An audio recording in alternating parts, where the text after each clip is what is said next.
നമസ്കാരം. ഇറാൻ ഇപ്പോൾ ഇസ്രായേലിനെ ആക്രമിക്കുന്നതിന് വേണ്ടി ഉപയോഗിക്കുന്ന രണ്ട് മിസൈലുകളിൽ ഒന്നിന്റെ പേര് ഹൈബർ ഷക്കാൻ എന്നാണ്, മറ്റത് ഖുറാം ഷഹർ എന്ന് പറയുന്ന മിസൈലാണ്. അതിനു മുമ്പ് ഫത്താ മിസൈൽ ഒക്കെ ഉപയോഗിച്ച് ആക്രമണം നടത്തിയിരുന്നു. എന്നാൽ ഇപ്പോൾ ഏറ്റവും കൂടുതൽ ആശ്രയിക്കുന്നത് ഈ രണ്ട് മിസൈലുകളെയാണ് എന്നാണ് അറിയാൻ കഴിയുന്നത്. ഈ ഖുറാം ഷഹർ എന്ന് പറയുന്ന മിസൈലിന്റെ പ്രത്യേകത, അത് 2000 കിലോമീറ്റർ ദൂരത്തിൽ നിന്ന് ആക്രമിക്കാൻ കഴിയുന്ന മിസൈലാണ്. അത് ബെൻഗുറിയോൺ എയർപോർട്ടിന് നേരെയൊക്കെ ഇറാൻ പരീക്ഷിച്ചിരുന്നു. അത് വിജയം കണ്ടിരുന്നു. ഇസ്രായേലിലെ ഏറ്റവും വലിയ വിമാനത്താവളമായിട്ടുള്ള ബെൻഗുറിയോണിൽ വലിയ നാശനഷ്ടങ്ങൾ വരുത്താൻ ഈ മിസൈൽ കൊണ്ട് കഴിഞ്ഞു എന്ന വാർത്തയും പുറത്തു വന്നിരുന്നു. എന്നാൽ ഹൈബർ ഷക്കാൻ എന്ന് പറയുന്ന മിസൈല്, ഇന്നലെയൊക്കെ ടെല്ലവീവിലേക്ക് ആക്രമണം നടത്തിയ മിസൈല് ഈ ഹൈബർ ഷക്കാനാണ്. ഈ ഹൈബർ ഷക്കാൻ എന്ന് പറയുന്ന മിസൈൽ ഉപയോഗിച്ച് ഇസ്രായേലിനകത്തെ ബങ്കറുകൾ പോലും തകർക്കാനായി. വളരെയധികം ശക്തിയോടുകൂടി നിർമ്മിച്ച ബങ്കർ ടെല്ലവീവിൽ ഇന്നലെ ഈ ഹൈബർ ഷക്കാൻ എന്ന് പറയുന്ന മിസൈൽ തകർത്തു കളഞ്ഞു. ഇസ്രായേൽ പ്രധാനമന്ത്രിയും മറ്റു മന്ത്രിമാരും പ്രമുഖരായിട്ടുള്ള ആളുകളും ഒക്കെ ഒളിവിൽ പോകുന്ന ബങ്കറാണ് തകർത്തു കളഞ്ഞത്. നിരവധി വാഹനങ്ങൾ കത്തി, ഒരുപാട് ആളുകൾക്ക് പരിക്കേറ്റു. വലിയ നാശം തന്നെ ഈ ഹൈബർ ഷക്കാൻ എന്ന് പറയുന്ന മിസൈല് ഇസ്രായേലിനകത്തുണ്ടാക്കി.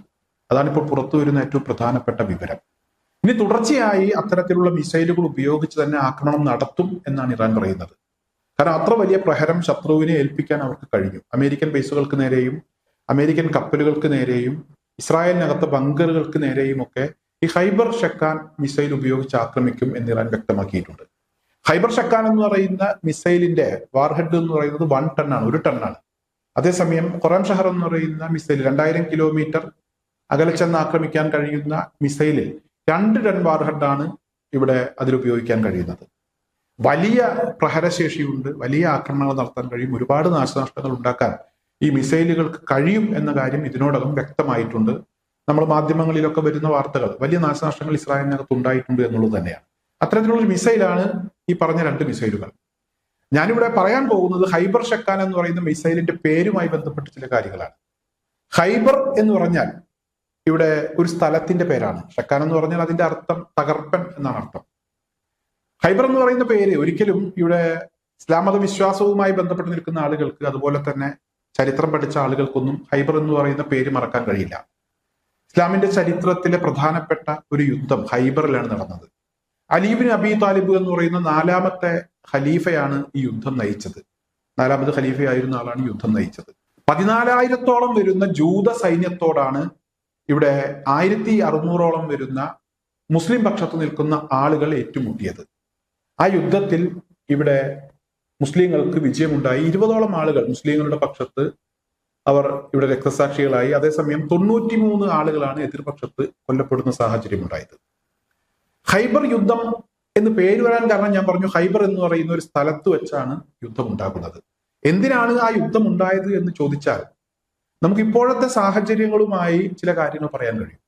മദീനയിൽ മുസ്ലിങ്ങൾ ശക്തരാകുന്നു, അവർ വലിയ ഒരു വിഭാഗമായി മാറുന്നു എന്ന് കണ്ട ജൂത വിഭാഗങ്ങളിൽ ചില ആളുകൾക്ക് അസ്വസ്ഥതകൾ ഉണ്ടായി. ജൂതന്മാരുടെ ഭാഗത്ത് നിന്ന് ആ യുദ്ധത്തെ നയിച്ചത് മുറഹിബ് എന്ന് പറയുന്ന ഒരാളായി.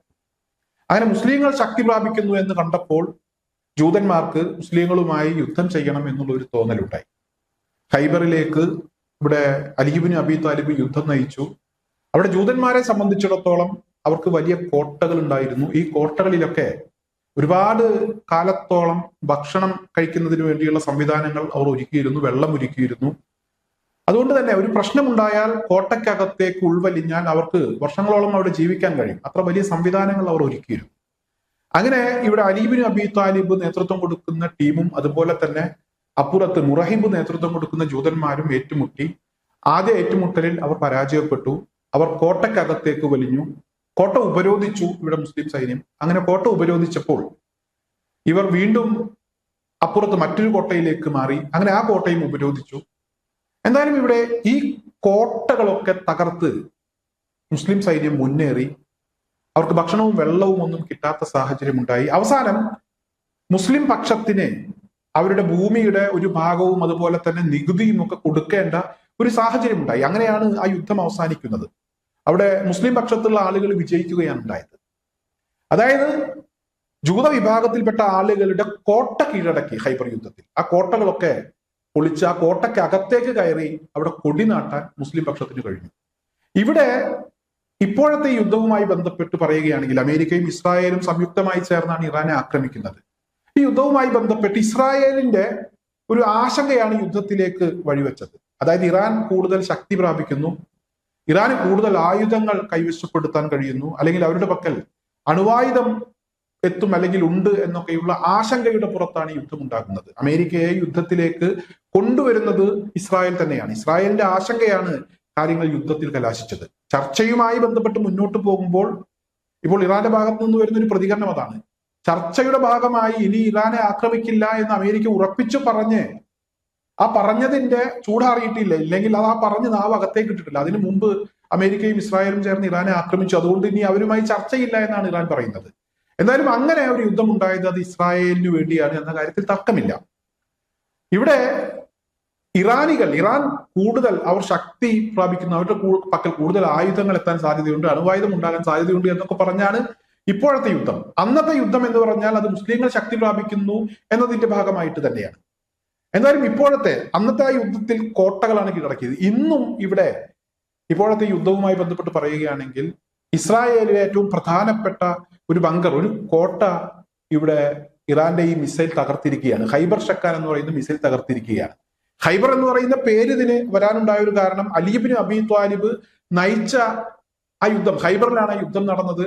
ആ സ്ഥലത്തിന്റെ പേര് അതാണ് ഇവിടെ ഈ മിസൈലിന് കൊടുത്തിരിക്കുന്നത്. ഈ മിസൈൽ വീണ്ടും ജൂതന്റെ ഒരു കോട്ട തകർത്തു, അല്ലെങ്കിൽ ഇസ്രായേലിലെ ഏറ്റവും പ്രധാനപ്പെട്ട ഒരു കോട്ട തകർത്തിരിക്കുന്നു. ഞാൻ എന്തായാലും ഈ കഴിഞ്ഞുപോയ ഖൈബർ യുദ്ധവും ഇപ്പോഴത്തെ ഖൈബർ ഷക്കാൻ മിസൈലും അതുപോലെ തന്നെ ഈ ഖൈബർ ഷക്കാൻ എന്ന് പറയുന്ന മിസൈൽ വീണ്ടും ഏറ്റവും പ്രധാനപ്പെട്ട ഒരു കോട്ട തകർത്തു എന്നുള്ളതും ഈ കാര്യങ്ങൾ നിങ്ങളുടെ ശ്രദ്ധയിലേക്ക് ഒന്ന് കൊണ്ടുവരുന്നതിന് വേണ്ടിയാണ്. എന്തായാലും ഇവിടെ അതീവ ദയനീയമായ ഒരു അവസ്ഥയിലേക്ക് ഇപ്പോഴത്തെ യുദ്ധവുമായി ബന്ധപ്പെട്ട് ഇസ്രായേൽ പോയിട്ടുണ്ട്. ഇറാനകത്തും വലിയ നഷ്ടങ്ങളുണ്ട്. അത് പറയാതെ പോകുന്നത് മറ്റൊന്നുകൊണ്ടുമല്ല, ഇറാനകത്തുണ്ടാകുന്ന വാർത്തകളൊക്കെ കൃത്യമായി നമ്മുടെ മലയാളം മാധ്യമങ്ങൾ പറയുന്നുണ്ട്. ഞാനും അത് പറയുന്നുണ്ട്. ഇറാനകത്ത് സാധാരണക്കാരായിട്ടുള്ള ആളുകൾക്കൊക്കെ വലിയ പ്രശ്നങ്ങൾ ഉണ്ടാകുന്നുണ്ട്. അതേസമയം ഇസ്രായേലിനെ തൊടാൻ പറ്റില്ല, തൊടാൻ കഴിയില്ല എന്ന് പറയുന്ന സാഹചര്യത്തിലാണ് ഇവിടെ ഈ ഖൈബർ ഷക്കാൻ എന്ന് പറയുന്ന മിസൈൽ, അതുപോലെ തന്നെ ഖുറാം ഷഹർ എന്ന് പറയുന്ന മിസൈലൊക്കെ ഇസ്രായേലിനകത്ത് സർവനാശം വിതക്കുന്നത്. അക്കാര്യം ഞാൻ നിങ്ങളുടെ ശ്രദ്ധയിലേക്കൊന്ന് കൊണ്ടുവന്നു എന്ന് മാത്രം. പഴയ ഖൈബർ യുദ്ധം, ഞാനിപ്പോൾ നടക്കുന്ന ഈ ഖൈബർ ഷക്കാൻ മിസൈലും അതുപോലെ തന്നെ ഇസ്രായേലിന്റെ കോട്ട തകർന്നതുമായി ബന്ധപ്പെട്ടൊക്കെ പഴയ ഖൈബർ യുദ്ധം ഞാനൊന്ന് ഓർത്തുപോയി. ആ വിവരം ഞാൻ നിങ്ങളുമായി പങ്കുവച്ചതാണ്.